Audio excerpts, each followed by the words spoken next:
Capage TV. Capage TV. Entre 5e mairie, Dio comme à la 12e mairie. Côté industriel. Moussa Nanzambe moko ya munene azokufa mikolo ezoya. Au de l'éternel. Zamba tikela qui est temps à se repentir na misala mabe akotaki. Alinga ki oyoka Nzambe te. Mais na minute on a lo banayo, kolo azu maladie déjà. Oyo ko bomaye akotisi na kati yanzo. Yanzo. Ngaite, je nazo pesa bino message. Oyo ka mabino. Bon, on a conférence à Croisade Alpha. Ok. Il y a bien Alpha. Alpha, même si c'est le commencement. Alpha, là, qui c'est le commencement. Amen. Il y a un mouvement ésotérique de l'Inde qui s'appelle Alpha. Ok. Les musiciens chrétiens, nyonso. Boli misanga à 90%. Bon, comme il y a la musique de l'esprit, bon, on la musique yanzo. Yanzo. Bon, comme il y a une guerrière et musique de réjouissance.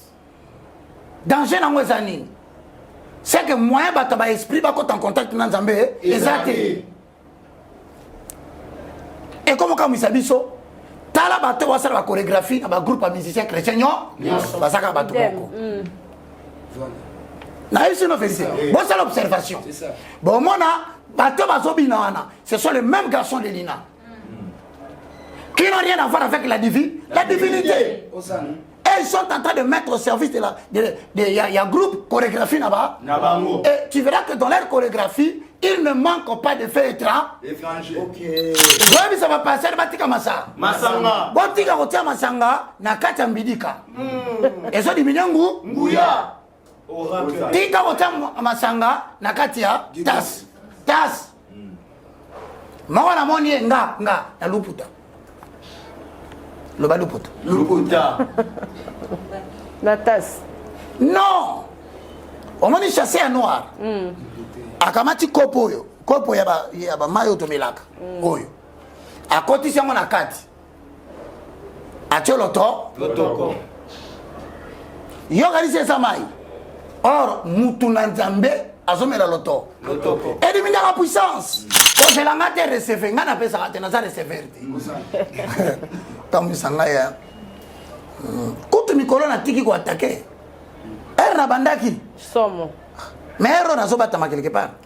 Non ça ka hypocrite. Ozana posa ba pasteur baza parfait kenena limé. Otendi. Premier rite na dit 17e. Et chaque comme a permis dans motu lorsque l'être humain veut dompter l'indomptable. Ok. Il veut maîtriser l'immaîtrisable. Quand le salon a bota ou moko formation à compléter. Oui. Ce qui ont tout consolo là, na mutu moko ate que sur le cabal juif. Répondant oui. Attends que ça qui lit livre. Nenga robima. Abetra comme makambu ya voyage astral. Toma kamo za na hôtel. Toma te moko ezatre na manipulation spirituelle. Ceux qui ont loti aux se noyer, c'est que mutu na condition na alliance na ya clairvoyance. Ok. Donc, va solliciter l'esprit, va recruter un mot. Comme agent du diable, il a la couleur noire. C'est de passer aux autres sur le Mikolo, il a la magie noire, il peut continuer la magie noire. C'est ce qu'il y a l'autre qui déjà permet, mais quand on a ça, c'est quand on a la connaissance interdite. On continue la magie blanche. Toloba qui 2024, Moutounio, ça faut le critique à terrain. Abala groupe, Zela Maluku Yango. Ngamanzo. Mapangu moko batie na prix maman na zengi ko. Abordable. Soki ngamo na zena makokinde na sombi nyonso. Et puis ba prix ni batie ni biso. Ah. Bazo tia ba prix lokwa na tango akala. Ba exagérer. Et puis awa soko sombi. Oza suna problème na bourgmestre ti. Bochaka te titango roinda na suka poko sela bandoki ba frena bino. Air yango. Oto ba kite. Courant ezali. Ozomona ngambu te ba terrasse. Courant eza mobimbe puis ba parcelle eza cadastré. Tozo continuer ko laksa bino bola mo pe boboto ya bala groupe ndenge zo laksa bino bandako. Awa na métropole D, quartier Mosolo. Donc à bala ça sur bandako kitoko Zela kitoko blagité entre nango tomoni kuna. Oui. Et puis bandako ça ka 20 sur 20. Ah 20 sur 20 kara. Ma ezali bo mona forage ma écoute yango wana. Kala forage mai. Ma yango wana. Courant ma ekota kazo panzala courant koto ekendaka te. Courant koto ekendaka te. Awa te suna bala. Na national numéro 1. Tikabo. national numéro 1 yango. Macadam yango. Lenda. Ah to ça na menka, na menka. OK. Bino mo botal. Ba bandi déjà. Moi ba bandi, ndenge kamezo ki tababiki. Ba bandi déjà. Ah déjà ba parcelle les somba ma wa. Parce que awa ba cheli bino ba pia bien. OK. Tolo ba kama kamne bandeli ba zo ba tia kango tembe. Ce que comme na quelqu'un va ko pesa réseau comme trop tard. OK. Ba tu faut pas comprendre ka mabele za base ko pesa mutu raison ya ko na cacher libela. Oyo ba somba ba nani biso to somba te. C'est ça. Na bala iratakate. Ko somba di kuku bien ndamunda. Ba prignon so eza. Olanda via moins cher sur matanga vous le beti bodindi. Na saka na centre ville mais saka vous le beti sont. To fungoli bino nyoso monde entier. Aiza makamo molimo te nzoto ndela la kananda. C'est ça. Mais saka butu. Vous rêvez d'un teint uniforme et éclatant? La gamme de produits Rude Beauté vous offre un soin complet pour teint d'ébène et pour teint clair. De la lotion à la vaseline pour lèvres, sans oublier les savons et les sérums pour acné. Sa gamme de produits variés élimine les taches et imperfections de votre peau, tout en la gardant éclatante et uniforme. Gamme de beauté et Rude Beauté. Bato nyonso balingi te na bango ezala kaka lokola mwindu yango. Gamme oyo. Ata bébé en pakola bafuta la biso pe kitoko ba o balinga ramuno kona ba ko ko mo rose ko ko si sa tipso la ko bebisa mo côté Rude Beauté ay biso oyo omona ke batache mo esalinga mwindi Rude atindeli ngai mai oyo ezali vraiment naturel et ko bebisa yote et ko sala allergique parce que nyonso eza naturel omoni ça Rude Beauté ausana pizza ba produit ya kitoko oyo batango na kati ya mafuta sozo pa kona mafuta oyo ozwi serum nango otie na kati eza na inconvénience moko te oyo ata bébé apakola nazo recommander bino ba gamme ya Rude Beauté bozala vraiment likolo na tingani kaka na Rude Beauté. Rude Beauté umela.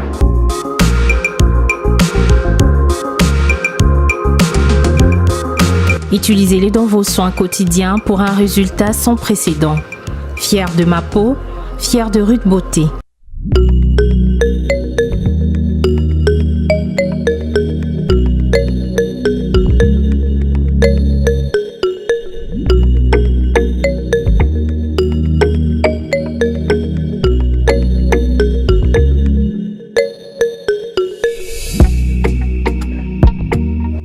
Basta boni. Oh, on s'est depuis air ninya. Capaz, pendant la découvrir bio herbe cacao na komi fa. Sika boy. Oui. O ebi milo esala na nzota bala mibali. Na biso na komaki no bati. Grâce na yango makambere oka remontada. Ya ko remontage penza. J'étais capable mais comme ko pianga ça. Basta ndenge zabo e pa bana mibali. Esukola ba rein. Ezong sera force. Yango na ebaki. Elo bata diabète et qui tarato ya sucre na kati nzoto. Tika. Et traitera bloko ebele. Bio herbe cacao oyo. Namona mona note. Ezan na ba traitement ebele et pas la biso basi et débouchera ba trompe et ça la rappelle que sucre limier ka biloko zo sala na kati ya mobali na mwasi pe. Oui, ba règle douloureuse. Koniata. Oh, na melango tonga pourquoi? Na uti musala na zana ngo. Et biso bata bureau bo. C'est que vous êtes douane na mabanda. Makala. Yango papa toujours en forme. Toujours. Papa chindeni awa watintuka toujours. Au bâtiment na kata bio herbe cacao. Bio herbe cacao. Vraiment balandi ya Congo partout dans le monde. Omoni secret ko pesa nzoto kolongo no. Mobali o mo chazo réclamer ka kancho ko mini bambanda libanda. Utika bio herbe cacao. Olanda bilanda biso bata ba siko to melaka secret chaque fois. On a misu. Misu tout. Yango. Bio herbe. Capable de bien, ba douleur. Ya libumwa baba ventre ba wapi. Na ba rein. Nyonso. Tika. Circulation sanguine. Nyonso. Bien. Et très rapidement les os circuler ma case bien. Oya koyoka biso trop. Ba AVC. Yoka makam. Yango des autres traités. Yango base. On est tous ça. Livraison pesa partout monde entier. Partout dans le monde. Aux en Brazza.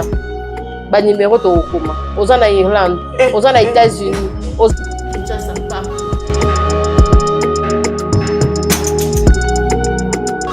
Bienvenue dans Capache Télévision et merci na ba abonné nyonso bazo s'abonner ba na nzambe nyonso bazo rater kolanda émission oyo nzambe ya pambola bino et bienvenue La moindre de tous. Le plus petit de IFC, tous. oui. Oui. Vraiment.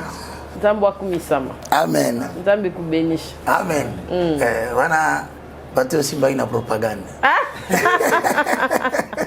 Papa Boni, santé. Non, santé, ça va très bien. Merci. Shalom à vous tous qui nous suivez à partir de la maison. Ouais. Merci na balandignon sur la Capache télévision. Merci pour na bolingo. Na respect aux autres témoigner vis-à-vis de nous en partageant la vidéo Nabiso pour nous permettre de nous édifier. L'université de la foi chrétienne se porte bien. Les alliés université inspirée par Dieu. Pourquoi nous l'avons créé? C'est le prolongement du bras de l'Église. C'est pour soutenir l'Église qui est en faillite en termes de connaissances. Parce que la Bible dit, mon peuple périt faute de connaissances. Dans Osée chapitre 4, le verset 6. Donc la faiblesse ultime de l'Église, ce n'est pas l'absence des apôtres. La faiblesse ultime de l'Église, ce n'est pas l'absence des évangélistes, des pasteurs, d'auteurs ou encore prophètes. Le problème que l'Église a aujourd'hui, le peuple périt faute de connaissances. Voilà pourquoi Jean 8,32 dira, vous connaîtrez la vérité et la vérité vous affranchira. Elle vous rendra complètement libre. Frères et sœurs dans le Seigneur, l'université de la foi chrétienne est pour tout le monde.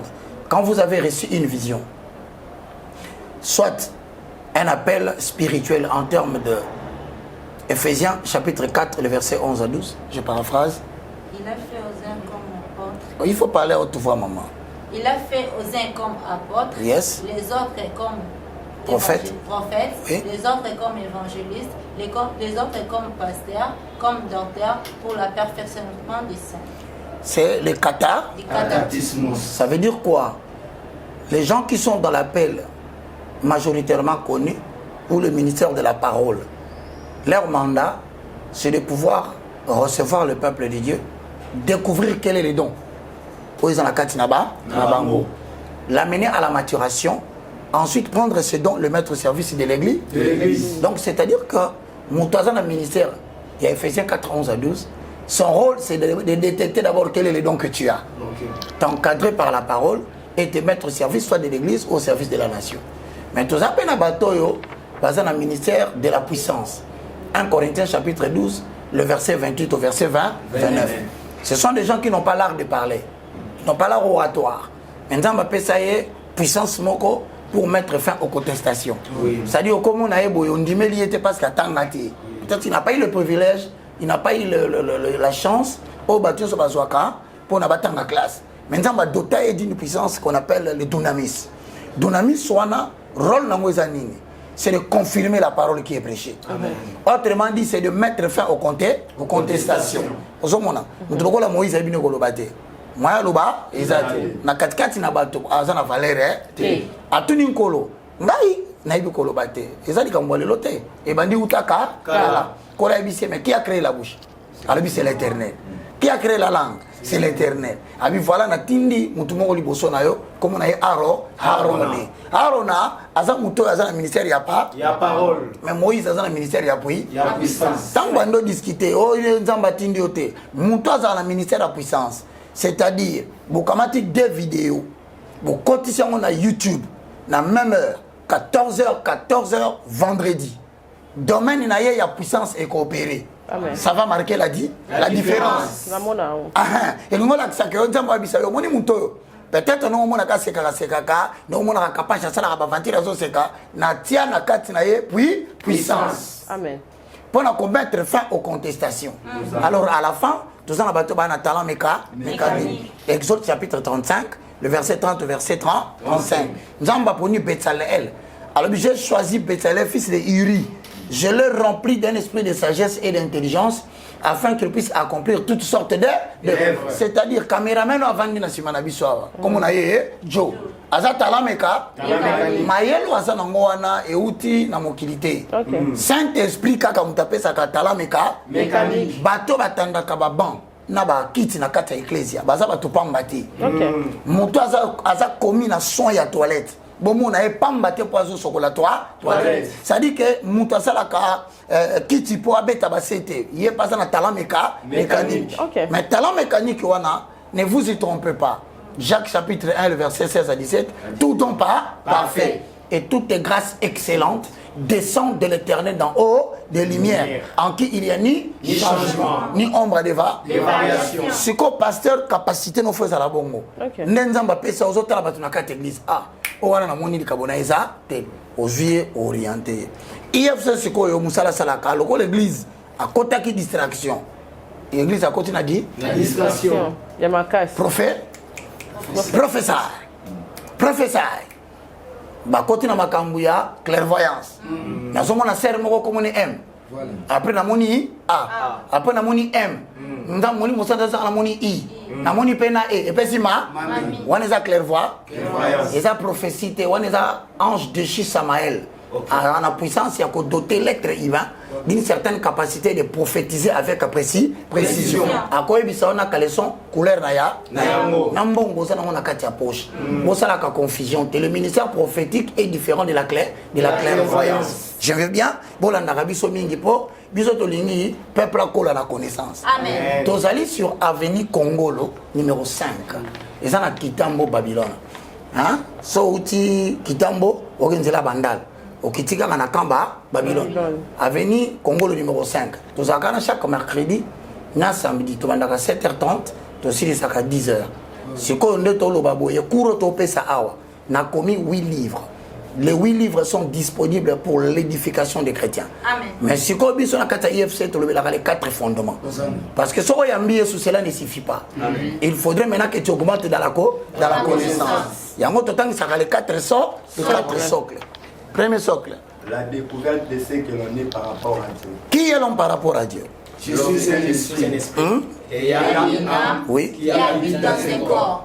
Je refuse de mener ma vie d'impact spirituel selon les limites qui m'impose la chair. La chair est limitée dans le temps. La chair est limitée dans l'espace. Mais l'exercice de ton don doit aller au-delà des temps. Amen. L'exercice de ton don doit aller au-delà. Il y a la capacité humaine. Autrement dit, l'être humain a 5 sens. Mais ce qui est comme au-delà des 5 sens. Vous êtes à Kinshasa, à la recherche d'un cadre au confort moderne pour vos séjours. Une gamme des meilleurs services pour votre entière satisfaction vous attend chez Hosanna's House.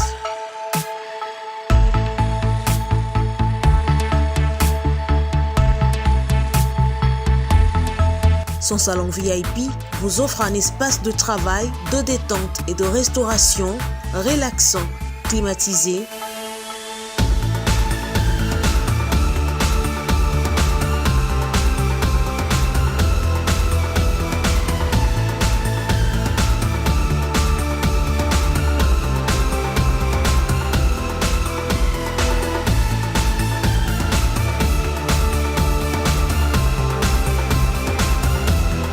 Et ouvrant sur un balcon qui vous offre une très belle vue. Et d'une cuisine entièrement équipée.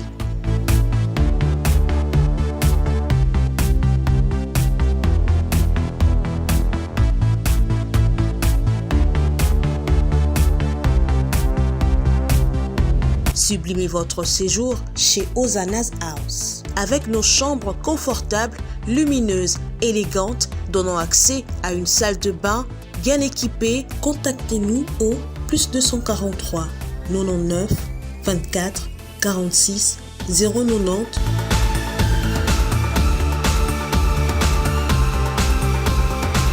ou encore au +61 420 513 456. Situé à Kinshasa au numéro 5 bar A du quartier Malandi 1 dans la commune de Matete, référence à Revodacom, un accueil exceptionnel chez Hosanna's House.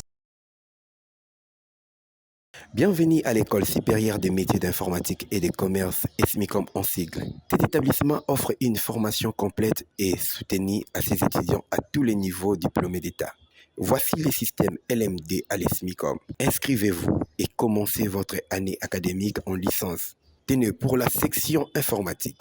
Retrouvez les options suivantes. Administration, réseau et gestion des bases de données ARGBD. Intelligence artificielle UA. Télécommunications et réseaux informatiques TR. Réseau et techniques de maintenance RTM. Pour la section sciences commerciales et financières, nous organisons pour vous les options suivantes. Gestion financière, fiscalité et comptabilité informatique. GFFC. Enfin, marketing et communication publicitaire, Markup. Choisissez votre option et inscrivez-vous dès cette année à l'ESMICOM en première licence. Vous devenez licencié après 3 ans seulement d'études. Notre adresse, première illimitée d'Inandos, à côté de l'hôpital HJ, sur le petit boulevard Lumumba. Pour tout contact, composez +243 89 83 77 77 5 99 67 37 585. Notez bien, le bureau d'inscription est ouvert de 7h30 à 19h. ESMICOM, l'efficacité et utilité pour la société. Tant aussi, c'est le premier socle. Deuxième. La découverte de ce qu'est le nom. C'est-à-dire que le but ultime de l'être humain sur la terre, c'est quoi? C'est le but pour lequel Dieu l'a introduit dans les temps. C'est la réalisation d'un programme dit divin. Tout le monde est détenteur d'un programme. Parabole de vigne. Autrement dit, pourquoi cet arbre occupe-t-il l'espace inutilement? C'est-à-dire quoi? Il faut savoir quel est le but pour lequel Dieu l'a introduit dans les temps. Tu es détenteur d'un programme dit divin. Tu dois l'exécuter jusqu'au moindre détail, sans t'écarter à gauche, sans t'écarter à droite. Je confesse au nom de Jésus que tu atteindras ton but. Amen. Que tu garderas la foi. Amen. Tu seras focalisé. Amen. Au nom puissant de Jésus, le Saint disait 3 fois Amen. Amen. Amen. Amen. So, si on a le troisième cours.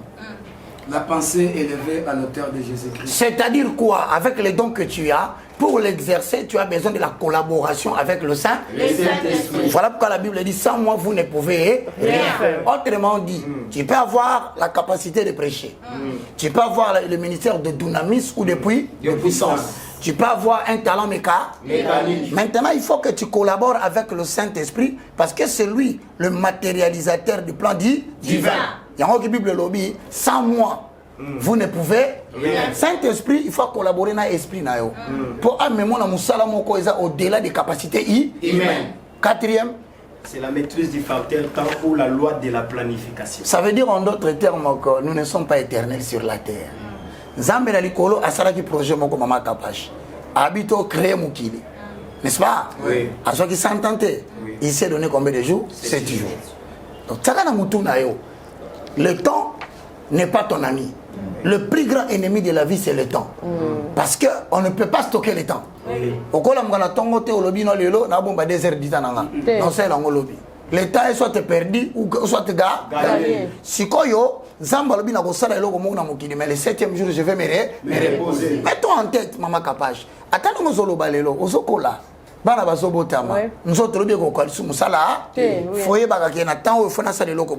Le temps est défini comme l'extension de la durée pendant laquelle les choses doivent s'exécuter dans la vie de l'homme. Donc, tout ça limité dans le temps et dans l'espace. Voilà pourquoi ce qu'on dit wana ne to koti sur la cour mususu.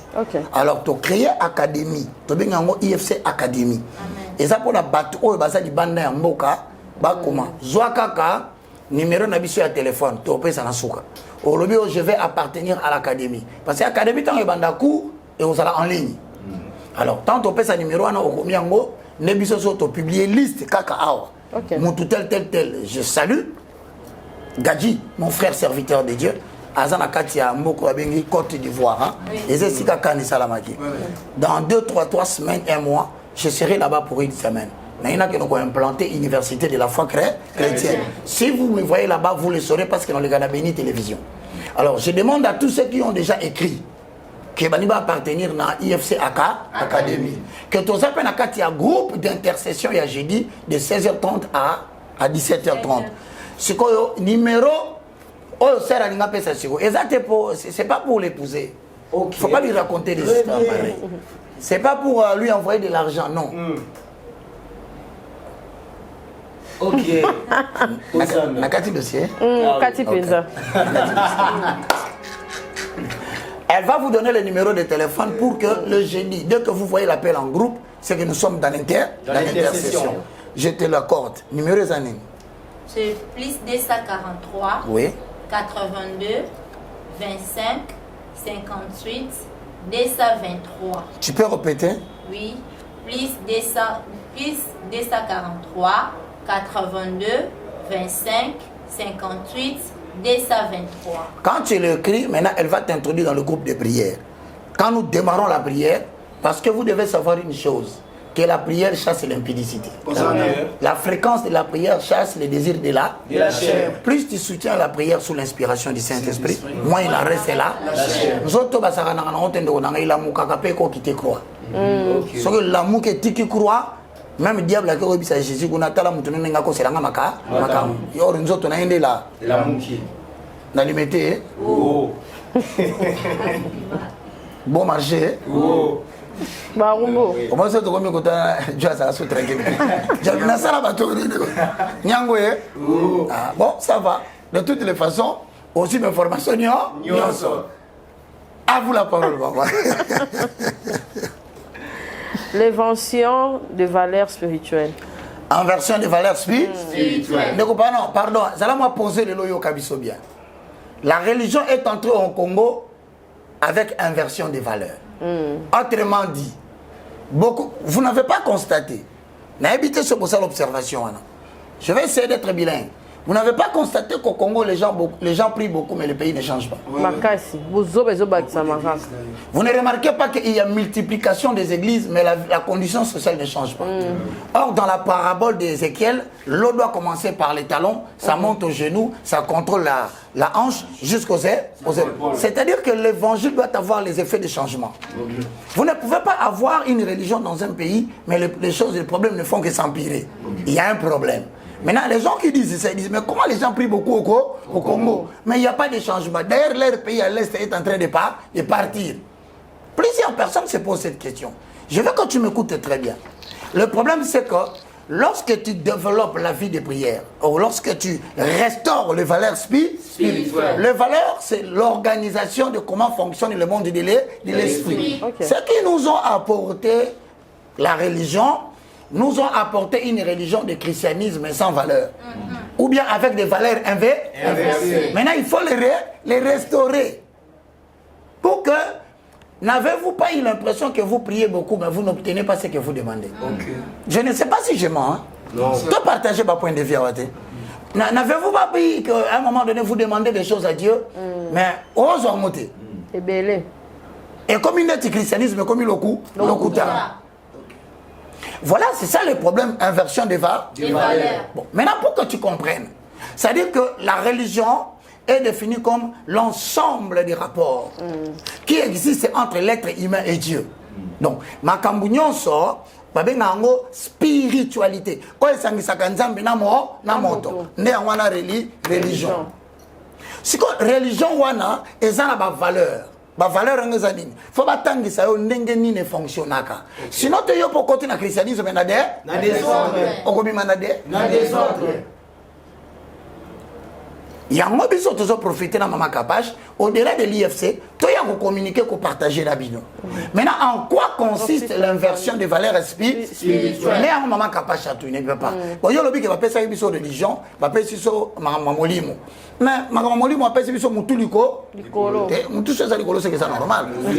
Mutu na sema kolo likolo. Dans nenga tozalia batunyo sur armée de l'Éternel, faut pas fongola mato. Matoi. Bato ministère amen, va fongola mato. Matoi.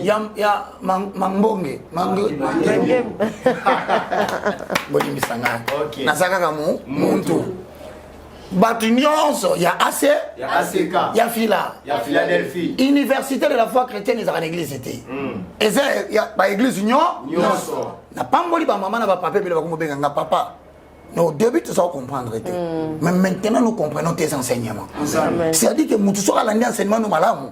Makambo église kuta osasuna posa na ngo biso de bisete église eza bâtimenté église eza bato basangani babuki babiki na kombo Yesu Masia soki ne ba trouver sika mo basambela to benga assemblée local mais soki oluki bango na mokili mobimba ba benga ngo église universelle corps de Christ soki to zongi na likambo wana inversion des valeurs spirituelles ça veut dire tout simplement la manière dont fonctionne la spiritualité, faut ôter un moment capachaye.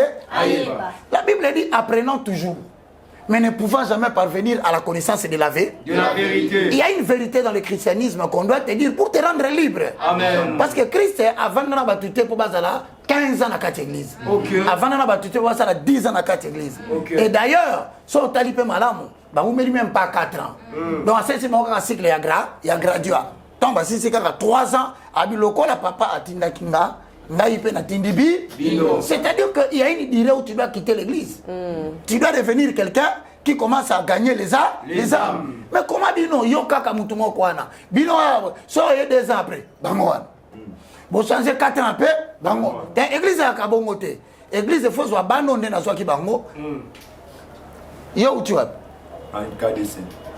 KDC. On a KDC, on a KDC, on a tellement de nuances, il y a ma casse. On a un redoublement de force, on a un zoom ça. Non, tu peux dire que KDC, on a une ignorance. Il y a la valeur spirituelle. Remarquez bien. À une certaine période, l'église de réveil, comment est belle? La campagne, maintenant, ça m'est belle. Tu peux dire que passer Sony Maboko. Tu peux dire que passer Moutomboka Mabo. Tobeteli passer Kisiami na Kibila Mabo. Tobeteli apôtre Tambuluko ki Mabo. Albert Kankeza Mabo. Passer Mwanza Tobeti Mabo. Coutinho Fernando Tobeti Mabo. Ato Kumisi Mabeza. Soy Mabeza ni Tokolo. Vous remarquez que l'église est belle zonga babar. OK. Vous remarquez la Kinshasa te oh nyonso koma l'église zongi ba. Problème zongi ba les années. À un certain niveau, lorsque le mouvement de la prédication de Christ est continu en Boka, il faut que ça tout beau enseigner. Parce que l'enseignement de Vandi Saramutu na kati mobo, ya moboko. Et là quoi nous aki absent na kati mbo. Et ça les siko que frère alongwe KDC. Tant alongwe KDC, osongi wapi? No kai no music. Papa filmé no kai no music. Et là ici mon de robet tate musique pe ekobé tate. Donc et là ici donc soki kaya. Ba melia moté. Moi peut fonctionner. Donc moi na songa ki kulu. Ba sali tout ba bimisae rien. Azaki parmi bato yo soki lobi ba politicien ba liba ça mouvement. Yepe na kati. Ba pese na noa kaya. Nande c'est la baie que ba politicien belé on va ça ma télé na TV j'ai des gens de la ici bazo ba on a butu pesa ngo diamba bana bat ba ko mela diamba allez na ton tango so mona mutu na moi boza mkuso ndira komi 2 mètres asa moko ndira ba komi 3 basi ba travailler déjà diamba aye na IFC o comment ndeni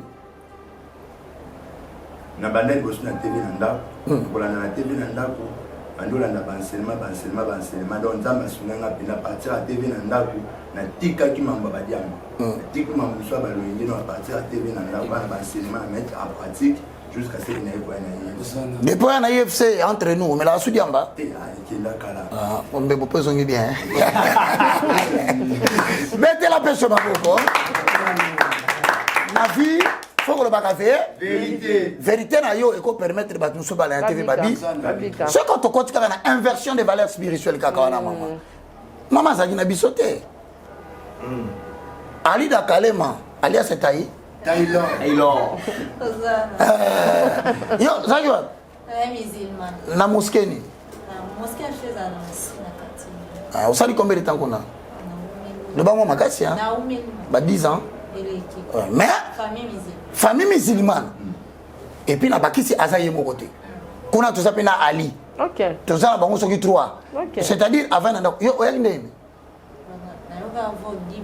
il y a qui faut audible et le bain noni et bisinga va chercher Rojemba ngaite tango zo finga nga baka mato imila or nga ba tukutu na sakunati ngala longole le bino mutete de kola ngai ye moko ayo qui faut audible dit mon frère Kasumba Patou, inversion des valeurs spirituelles. Yo Taïwan. Ngana Outina, l'église de réveil, église la grâce. Église de réveil. Oui, des sommeils, des réveils. C'était un jour, un certain mardi, Naouti Moussala Nazongi, courir à la guité, tant courir Zonga, maman a mon papa Roger Azotea, c'est les 5 ministères. Dès qu'on a vendu, il se fait bisingaï kokendete landa maté. C'est enseignant à Zoa qui adresse à Gitambo na Kwado. de la banda et Kolanda Bako, ça fait 5 ans l'élo, et puis par la grâce de Dieu, na Koli, l'élo nous allé apôtre poseur de fondement pionnier. Osana. Ministère Rambila. Ministère portable. Attends, le ministère n'est pas. Écoutez, on a bis à terre. On a témoignage 4 fois. Moutou Bena, on a bis à Benga, écoutez, on a baka. Excusez-moi, on a petit mot boye. Alors, baloko la yobo na bis azan ngene. Abi boye na bi. Abi mais petit on a téi bis na bis mais silence côté. Alors baka tek seulement loko la on a bi a comme pété lo. On le baloko la Jésus. Parce que moutate a bien à l'obakaza pour ça qu'on se présenter. Amen. Yo lobaka ka mumde kobeta. Bah, tu vas comprendre, mouvement na bombeli odi wana. En quoi consiste l'inversion des valeurs spirituelles? Montre-moi qu'on a ni. Joël. Le valeur spirituelle et l'inversement des valeurs spirituelles consiste en 2 choses. La première chose, c'est l'ignorance, Osée 4 et 6. Et la deuxième chose, c'est la négligence de la personne qualifiée dans les services divins. Autrement dit, en français facile. Pour moi, on a comme le français livre à ma casse. Joël Ako. Et le papa le tout. Le Tumba. Albagini. Frère, comment ça là yo.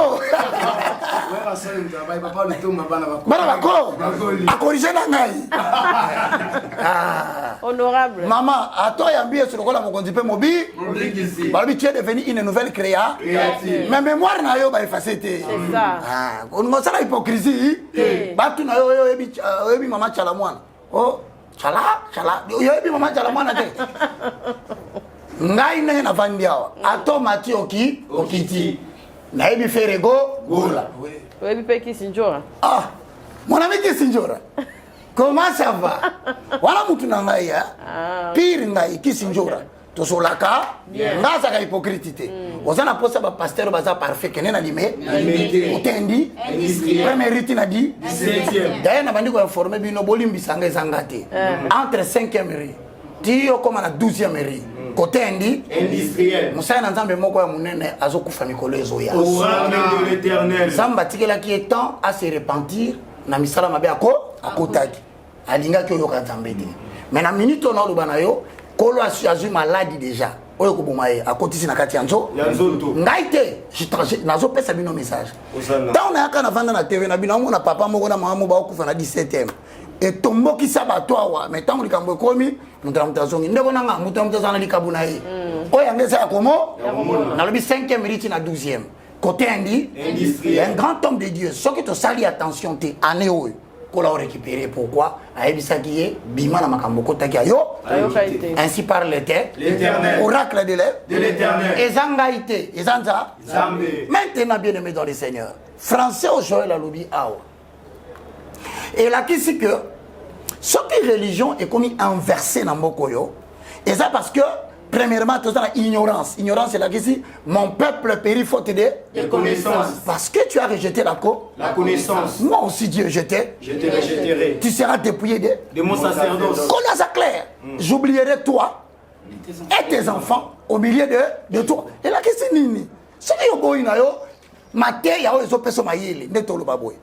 Au kamate changer chaîne. Bien dit. Lo na pam pam bana. Tiens na mutu na yo.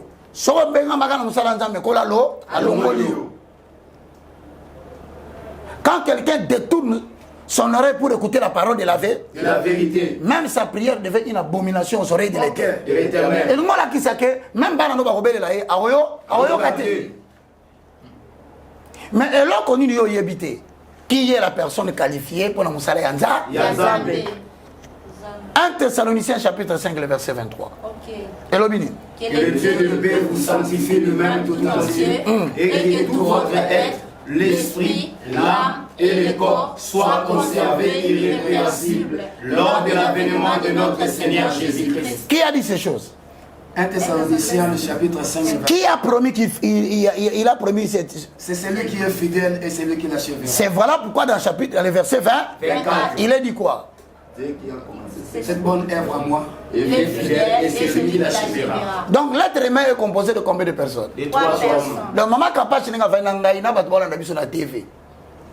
Na beau frère, le jumeau. Papa paradis. Papa paradis. Mwana mbali moko kitoko. Moi si pe kitoko. To bete le bon moko.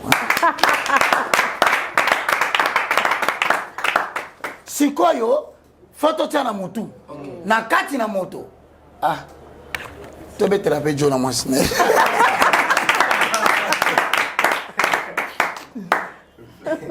Namona na mobile kitoko ya malamu lokwa jote. Okay. Akotela ka moi sina. Muta subasma.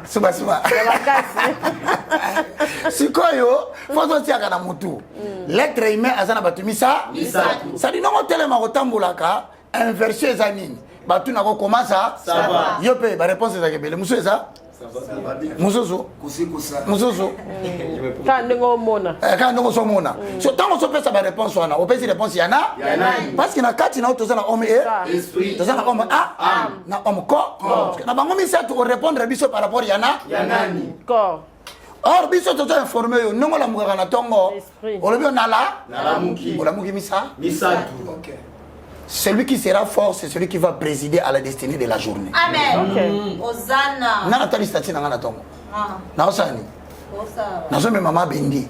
Maman na sala ka gymnastique. OK. Parce que l'homme leader doit avoir l'équilibre des 4 éléments. OK. Mutu nyonso nda tele makali boso bato. Il faut ça l'équilibre. Équilibré. Il y faut équilibre à sport. Oui. Parce que Njoto Elembi, moi c'est l'ensemble, il y a mis l'équilibre intellectuel. Il faut que la bali. L'âme se nourrit par la connaissance de la lecture scientifique et biblique. Si quoi yo, na niveau d'accord. Équilibre de cœur. Il faut que la wamaba. Keba, et ça na biloko mususu na vie, o lingo risqué. O ngane na moni na vanda na ngabo et moi c'est sous-souté. Papa, o ka soni. Oui, que danger dans la vie est un échec comme on permet dans moto lorsque l'être humain veut dompter l'indomptable. Il veut maîtriser l'immaîtrisable. Quand le salon a bota ou mon faut moi à compléter. Il y a un fois à la peine équilibre la montée. Il y a souka c'est l'équilibre de l'esprit. Il y a un autre tobet à solo awa. Il y a un mutozo landabiso. Tiens na mutu na yo bien aimé dans le Seigneur. Que mutu azalaka na musala selon mutu azo sala musala. L'homme corps entre en contact avec le monde physique ou le monde matériel. Makambu nyonso basimbaka na nzoto mutasala ngweza nzoto. Autrement dit, so za posa kolia. Nzoto. Ozana posa simba caméra. Nzoto. Ozana posa fonga la télévision. Nzoto. Bon, si l'homme âme à en contact avec le monde scientifique, le monde des livres. Oui. Maintenant, l'homme esprit entre en contact avec le monde spirituel. Maintenant, biso ce que l'on essaye biso mabe na Congo. Et bon ici biso ba religion moko to benga ba religion d'endormissement. Ba religion olali sabatupo. Ba religion est pour la nini à cause de l'ignorance et la négligence. C'est dit si on a quatre makambo wana nde to bimi na ministère ya délivrance. Ministère ya combat spirituel. Prophétisme ya buzo et la kisi nini. Ba bonsa ni que mutu asalaka musala nzambe na religion, ce n'est pas l'homme corps, ce n'est pas l'homme âme, parce que tous les deux ne sont pas qualifiés pour le service divin. La chair et le sang ne peuvent pas servir Dieu. Amen. Voilà pourquoi ça a place dans ma campagne. Attends, ça a 3 fois diplôme de théologie dans l'université. Il y a Israël. Tu n'es pas qualifié pour le service divin. Ozalia. Amen. Ozalia. Amen. Autrement dit, papa Nabiso après Sanga il n'a pas représentant légal. Après papa Nabiso Sanga. Jamais. La biologie n'est pas capable de créer la descendance biblique. Osana. Parce qu'il y a un délai préparatoire. Ensuite, il y a des questions qui sont liées à qu'as-tu entendu pour que tu sois qualifié au mandat de ton papa. Est-ce que ceux qui ont remplacé Papa Nabino, tu as l'expérience personnelle avec lui? Non. Tant Papa Bina Koutana Nzambe Zalaka? Non. Makamouza Malaxera Yomonaka? Non. Oya Yokaka Yoyokaka? Pour remplacer Ndenge, à partir de l'Okanga Biloko Bima Toke? Bima! Osana. Tokokoba. Mutumwa benga na ndaka bisinga bi frère Roger yo message na takaka ba passer na binga na za na message ya restauration de valeurs spirituelles. Ngana comprendre roté. Quand c'est la ngate recevoir ngana pesa ngate na za recevoir. Tamu sanga ya kutu mikolo na tiki ko attaquer er na bandaki somo mais er na zobatama quelque part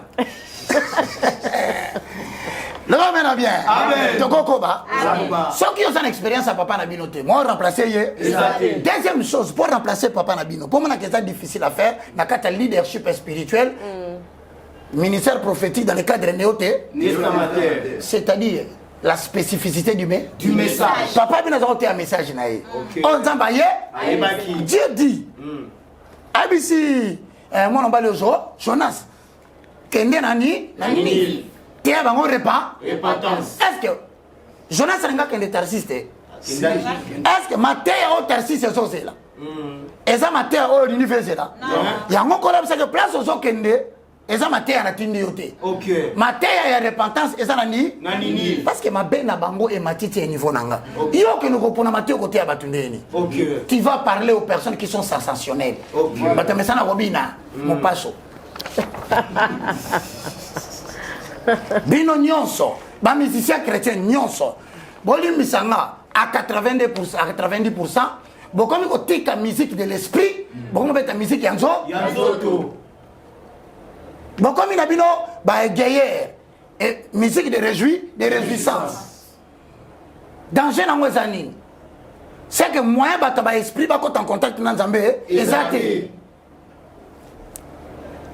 comment comme isabiso tala bato wa sala chorégraphie na ba groupe de musiciens chrétiens ba saka bato boko. Na ici no félicité. Bon c'est l'observation.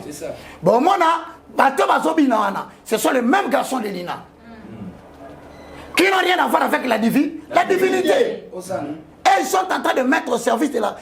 Il y a un groupe chorégraphie là-bas. Et tu verras que dans leur chorégraphie, il ne manque pas de faits étrangers. Ok. Osana. Localisation. Papa Rabazotin d'ailleurs que là, si, pour l'objet, comme un moto. Maman, oh, ressources la biso. C'est là que la poste là que tu sens ah, mettez-les pas beaucoup. Il y a aussi mon âme musicien chrétien, bah tiki ma comme musique qui a esprit.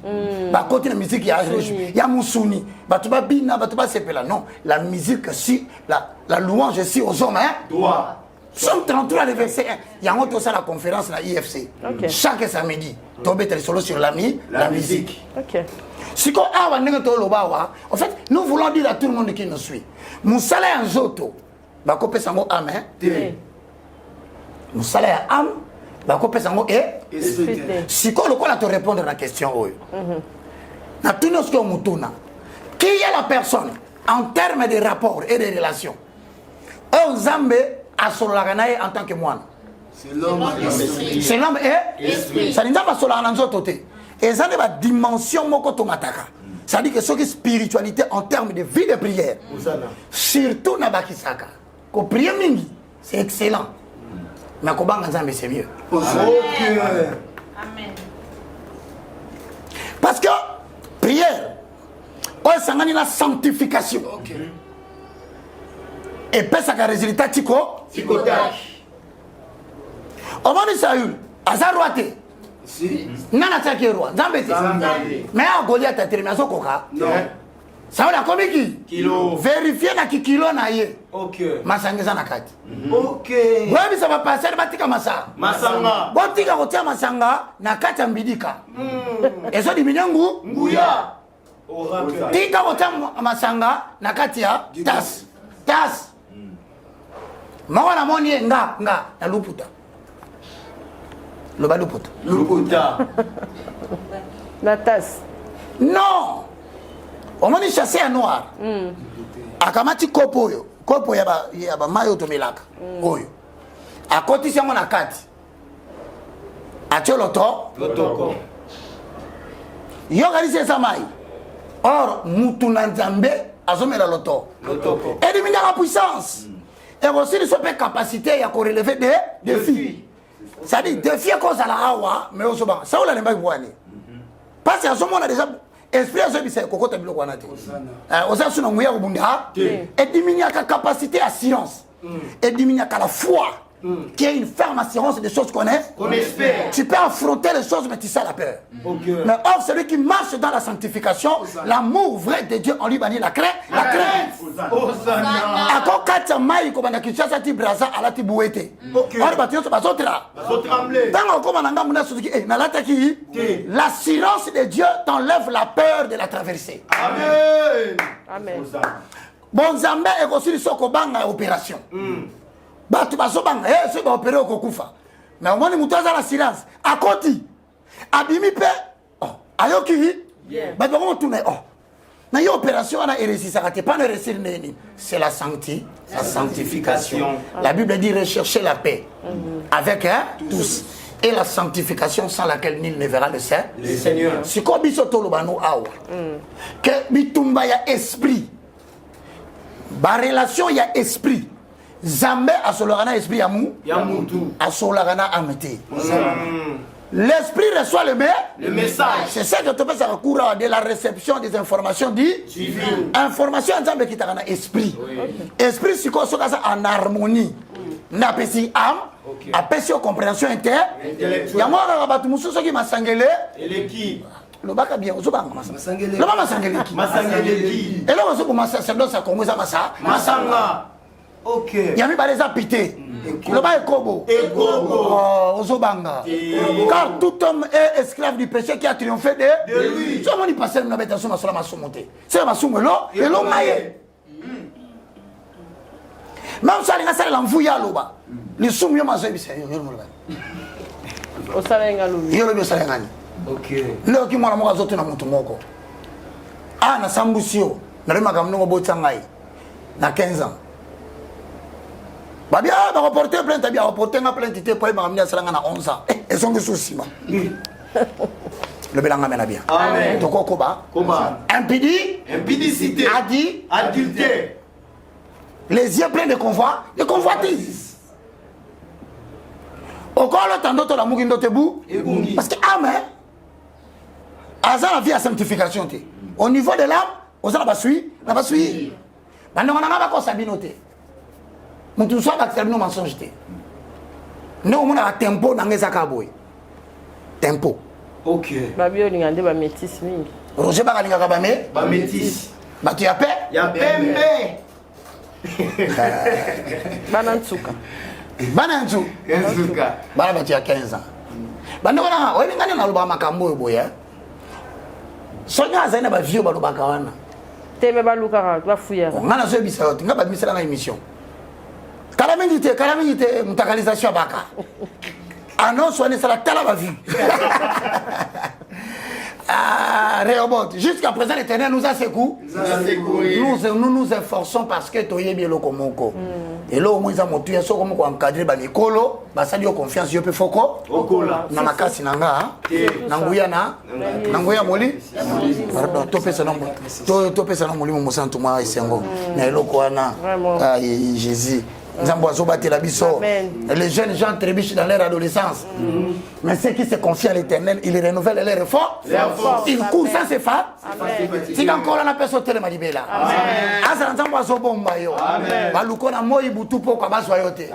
Au nom de Jésus. OK. Yemma mubali oyo Yesue yendezambe Yemma mubali oyo yaya yendezambe Yemma mubali oyo Yesue yendezambe Yemma mubali oyo yaya yendezambe Yemma mubali oyo Yesue yendezambe Yemma mubali oyo yaya yendezambe Yemma abrame abotana komoya na niye yendezambe mubali yaboye yaya Isaac ya bimana kombo ya nande Mobali ya boye tobela ya Yakobe abimana kombo ya nande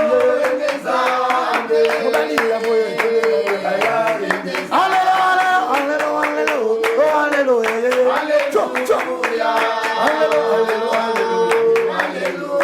Yabaka pashe alongana kombo ya nande Bikamo ya boye tobela ya Basa tout belela na ndezambe Nika mwana bomo itobelela ya ndezambe Nyumbako Goliath akoya na kombo ya na Ikamwa ya Alléluia, alléluia, alléluia, alléluia, alléluia, alléluia. Yahweh salam na yo, ngana yo, alléluia. Yahweh salam, ngana yo, alléluia. Holy kolo yangu mbana yembine ni ye. Shindaba, oya baraba, shindaba, shindare baba bo, oya baraba, orare baba bo, shindare baba bo, baraba.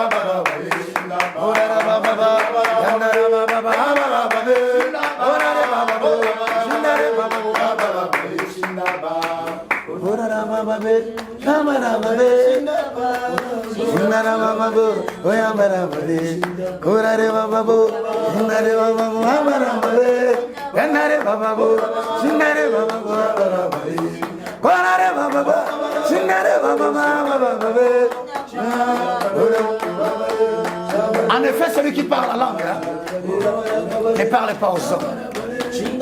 Il parle à Dieu. Personne ne le comprend. C'est un esprit qui décrète des mystères. 1 Corinthiens 14, 2 à 3. Mais dans 1 Corinthiens 14, 14 à 15, Paul pose la question, il dit, que ferais-je donc? Je chanterai en esprit, mais je chanterai aussi avec intelligence. Ayez l'habitude de prier en intelligence, mais beaucoup prient en esprit.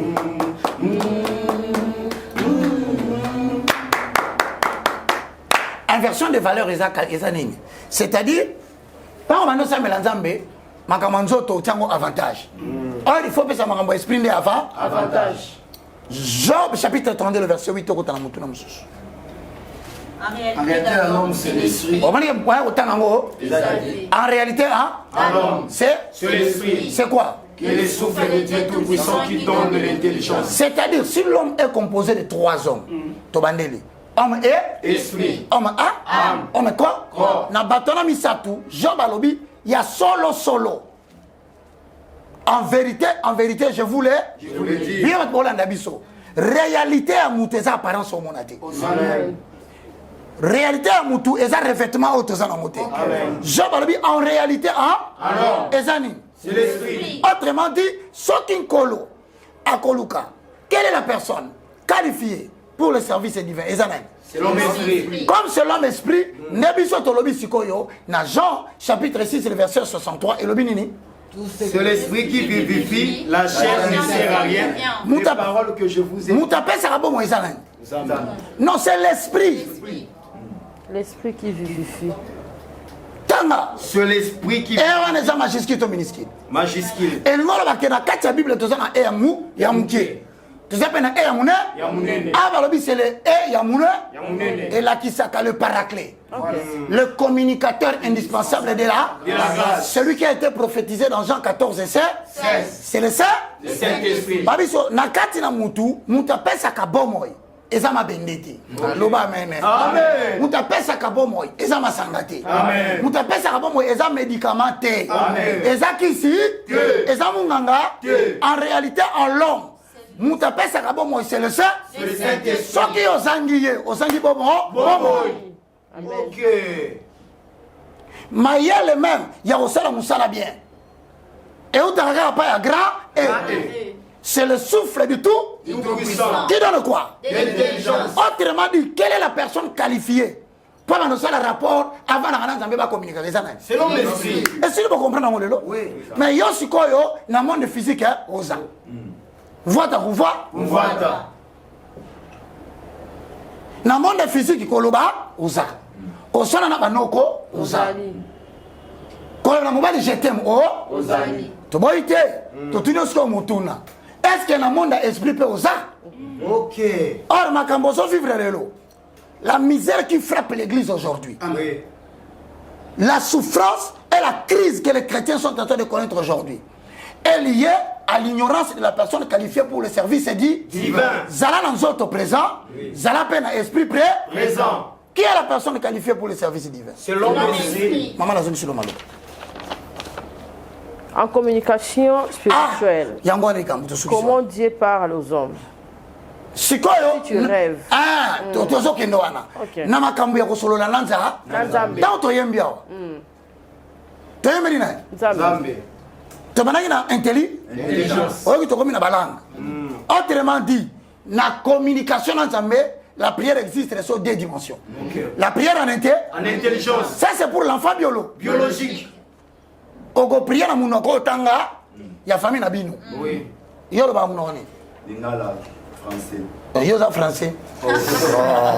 Munoko mboka na bino zani. Swahili. Oui, Swahili. Bon on y va mon akisha ya. Ça que mutu moka na ndako papa iba kimbongo abomi na sha. Bani ba biso siko ke mwana. Kokanga bakanginga yawa. Mbongo sana se ambe. Sikalo bena ngala. Peswe. Zombongo wana. Ye basi babete za kingodi. Nini? Ukamate. Ngozi. Ora ba muno nini? Kikongo na. Ye bisa papa na bido ke papa mbongo sana chambre. Papa mbongo ke na chambre. Ah wana bayoki. Muno na bido za lingala ya leta. Iyo za muno nini? Kindibu.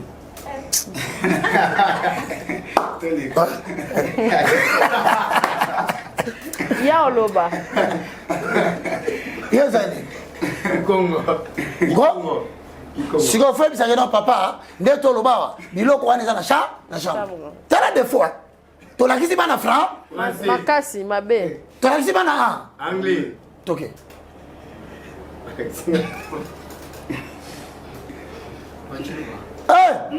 Ah bon? Les peuples d'abord. OK. Bata pouvoir ba?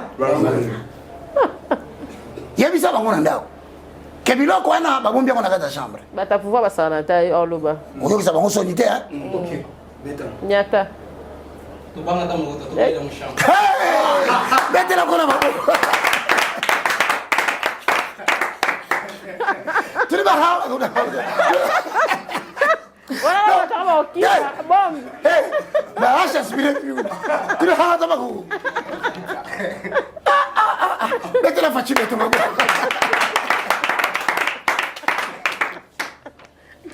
Il y a aussi des gâteaux aussi. On a bête la faction bonne. T'es bête ma beau pas précis. Président. Moulo Zala Martin fallu tomber thérapeute ma beau. Moulo Zala musique. Musique. Nani mususu. Mukwege. Ah. Nani mususu. Yo so boy. Yo maman boy. Ye papa maman. C'est-à-dire quoi? Na mutuna tuniawa. Ezala maman ezala papa. Tant to sola kana nzambe. Tosolaka ndenge nini kolo sikoyo na kuro topesa tobenga ngo premier socle soko ratango orate makambo ya nzambe. OK. Nde tokomi na suka pesa nga livre kolo soka ninga sola na yo Job chapitre 33 le verset 10 à 14. Et Dieu trouve contre moi des motifs de haine. Il me traite. Attention 34 10 à 14. Voilà directement 14. Job chapitre 33 le verset 10 c'est l'obini d'abord, tant on a 10. Et Dieu trouve contre moi des motifs de haine. Il me traite comme son ennemi. Il met mes pieds dans les cèpes. Il surveille tous mes mouvements. Nzamba ko beta ngalo ko bien ennemi na? Lo ba bien. Nzamba ko beta ngalo ko bien ennemi na? Ndeko na ngana tunyo mutuna. Yona nzambe bozaka ba ennemi. Tuna, vous avez béné? Ennemi. Soko la litala yo.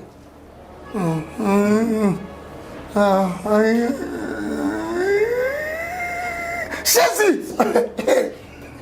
Tu auras un sommeil doux et paisible. Oya yo ya kolanga kusutra bo utiwa. Ozaka ennemi ya nzambe. Muntu ala lo zomona na buta sama kolobo. Na nage.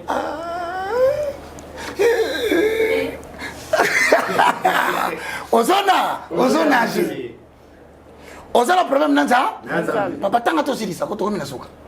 Dieu parle cependant tantôt d'une manière, tantôt d'une autre. Et l'on n'y prend point garde. Il parle par des songes, par des visions nocturnes, quand les hommes sont livrés à un profond sommeil, quand ils sont endormis sur leur couche. Alors il leur donne des avertissements et met les sceaux à ses instructions, afin de détourner l'homme du mal et de le préserver de l'orgueil. Autrement dit, en communication. Dieu parle ou bien ne parle pas? Dieu parle. Mais à quel moment? Quand on lali. Sotolali na butu de comme un sommeil réparateur. Entre 3h et 6h. Notonyo sokolota na erwana. Yeba que le grand est à côté dans le monde, il y a esprit, à percevoir information. Aïe côté que l'on est en potant au lamukoka. Ok. Dieu a pas. Donc Dieu parle par des songes, il parle par des rêves. Si on a reçu qu'à 3 points. Et ça n'a pas l'autre time on va comprendre tout va être ça chaque fois. Premier cas. L'autre zone âgé. L'autre se noyer. L'autre se noyer. Premièrement, ce qui période où tu es là. Au solo qui na mutu moko makambo nzambe. Et ko ça sur ka ça pasteur ya malamu. Ate aka bien. Soko lali oloti oza ko se noyer na mai. La tradition là veut dire tout simplement que Dieu est en train de t'amener dans la profondeur de la parole prophétique. Amen. Olandinga. Soko oza ko se noyer na bandi. Et que olanda ki matia na biso. Ezala ba mususu ba loti na kati mai. Afuka na zo sambela. Musu afani na kati mai. Ngasi na lota. Na lota na stana sino ndimo mnaanza makati na olota na kati mai ba mbonge zo salima. Mais tranquille, na vana kati mai. Autrement dit, nzamba ola kisayo na ministère na yo. Na zindisio na profondeur ya parole de la prophète et la prophétie. Ce n'est pas mauvais. Amen. Olaninga bien. Sikoyo na ningyo bakisa boye. Soki outi ko solola na mutu moko ate que sur kabale juif. Répondant atangisa ki oli livre. Nenga robima. Abeta ko makambu ya voyage astral. Toma kamo za na hotel. Toma te moko ezatre na manipulation spirituelle. Soki oloti ozo se noyer, c'est que mutu na condition na alliance na ya clairvoyance. OK. Donc ba solliciter esprit na yo ba recruter yango. O komi agent du diable. Ana lobi oyo dans izati mama koba. Soko loti ozo mataba escalier. Musu soloti ozo mataba escalier. Na kati ndoto ozo mono ozo mata, o mati escalier o mati, musu escalier musu ozo kende boy. Musu ozo ngaboy. Retenir ma amtoluba. Kolo wana zo bana korna yo. Il parle à ton corps? Non. Il parle à ton âme? Non. Il parle à ton esprit. Le message de la nuit concerne l'esprit. Okay. Pour comprendre ce qui viendrait dans la suite des temps. L'escalier est le symbole de la progression vers le savoir. Ça, on n'a pas passé le mot. Oh, l'autre, on a escalier. Quand on a kisayo, que Maël n'a pas dit coco, Nakobi. Et ça dit aussi un signe que on a l'ascension vers la connaissance. Amen. Et ça racine mot bien. Et ça fait signe de transfiguration. Amen. Et là, ici, Zambé, Jésus-Christ, c'est un Moïse Nago, et il a droit. Quand on a kamatabilo, on a mis ça, tu sais, on a à côté de la katina na yo. Donc ce que ça va passer misatu. To c'est l'exemple. Passer Sonic Afou. Kutino fait. Mutombo kalo. Na linga ke mingi. Ya na tanga kombolemi. Siko soki loti. O mat escalier. Et que batu misatu on a ponga na lota. Na lota mama ola. Je vous ai dit. Na ba justification ya foi nanga. Na lota mama ola, na lota Sonic Afou. Na lota kutino fait.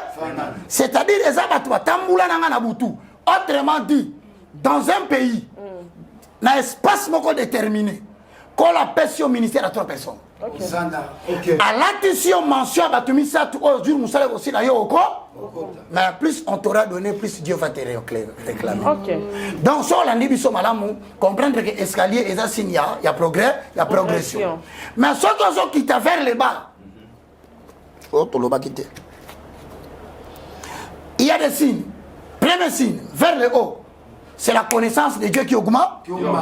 Vers le bas, c'est-à-dire que tu commences à appartenir au monde des ténèbres.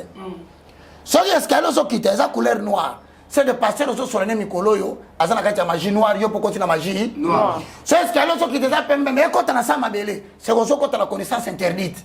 Au côté de la magie blanche, nazo kobana ici.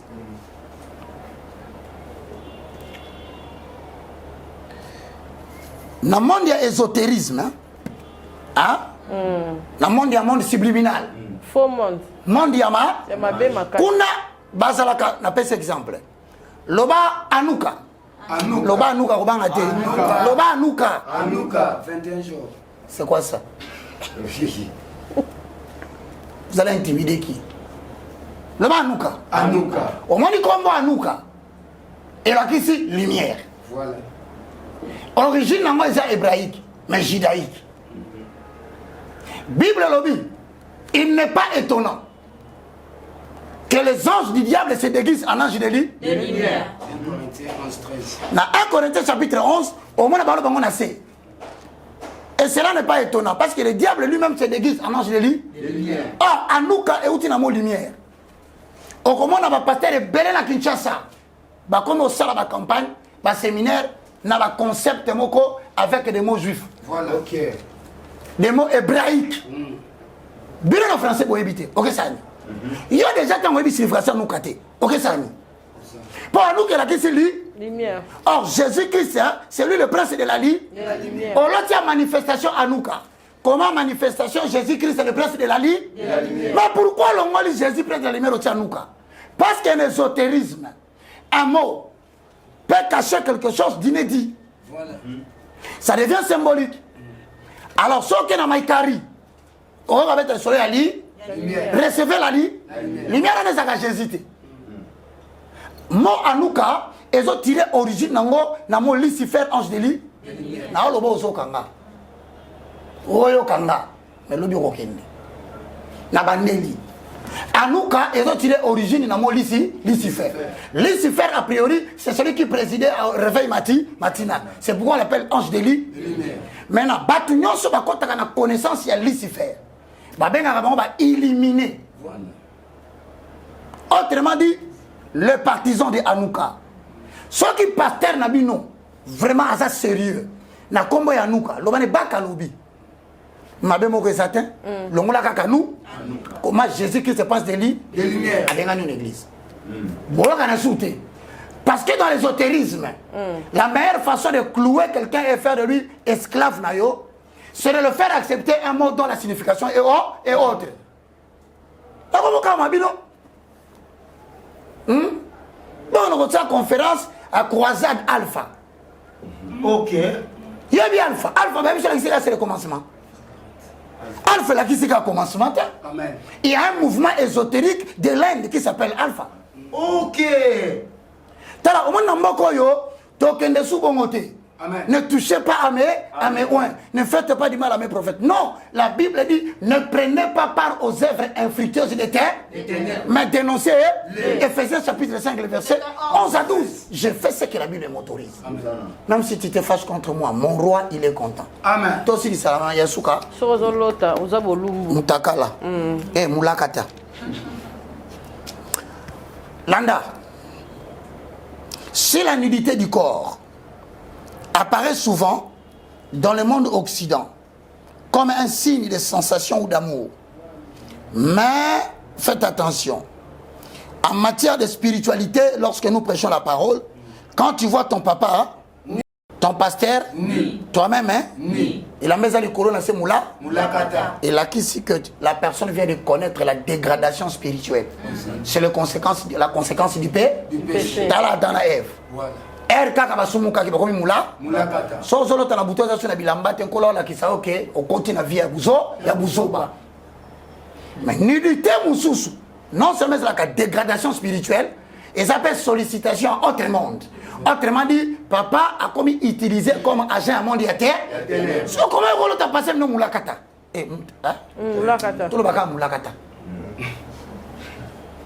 Mutakola na butu aloche mulakata. C'est-à-dire que non olochi mutana mulakata aza mutu moko na monde esprit ata bota matata moko maman moko aza sunde ko na yo. C'est l'équivalent de quelqu'un qui rêve les serpents.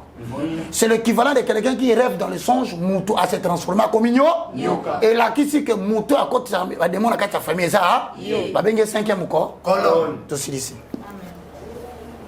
Amina lele, Amina lele, Amina lele, oh yo, Amina lele, Amina lele, Amina lele, Saya kamara lele, Amina lele, yo Amina lele, oh yo, Amina lele, Amina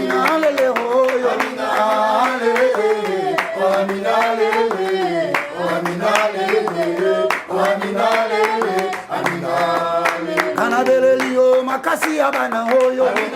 Alele. Papa salana muna yo. Alele. Amina lele. Amina lele. Amina lele. Amina lele. Anabelelio elikaba santu hoyo. Alele. Amina lele hoyo. Alele. Amina lele. Amina lele. Amina lele. Amina lele. Elikolo yango manalo bishina bare baraba shina baraba ora re bobo yamana bara shina baraba re baraba re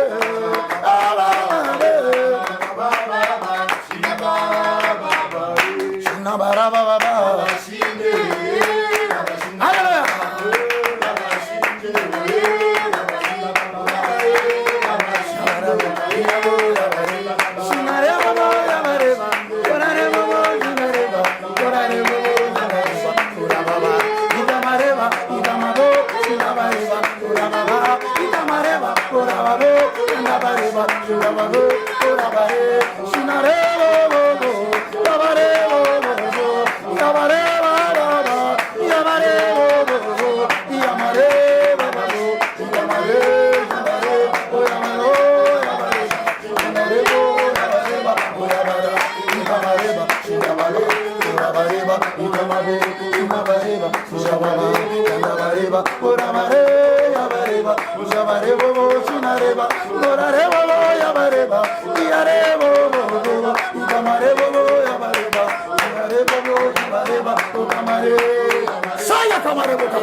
Papa evanda katinanga ekote ya maya weo bato ba mona yo eko yemba ngashilo bato ba yo kayo eko lo ba ngashasiye ekele kolo ba yo kayo kolo bato ba bikaya kolo bato ba kangama eni kolo ya ngoma o ngara gangi makasiye shikaba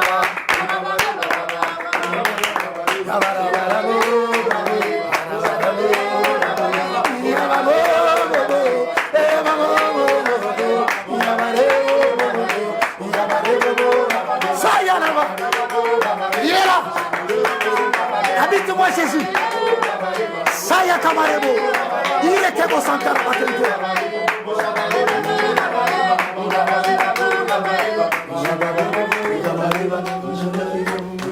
Je crois et je confesse que la fidélité de l'Éternel subsiste à jamais. Amen. Aujourd'hui, pendant que tu suis cette émission, tu bénéficies de la loi d'exception.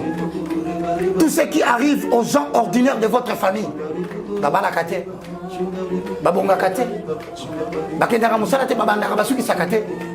je confesse au nom de Jésus, en vertu de la puissance qui est libérée, tu bénéficies de la loi d'exception.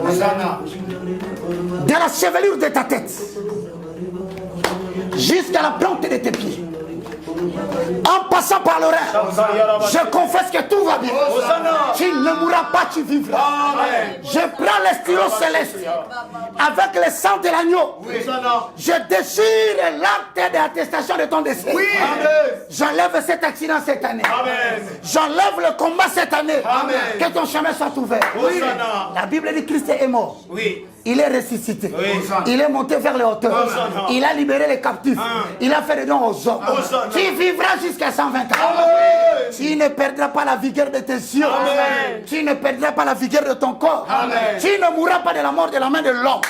Au sujet de ton enfant, il ne va pas mourir. Cet enfant va croître en stature et en intelligence. Il recevra la faveur des hommes et la faveur de Dieu. Toute tentative de l'ennemi de vouloir toucher tes enfants, je déclare cela nul et sans effet.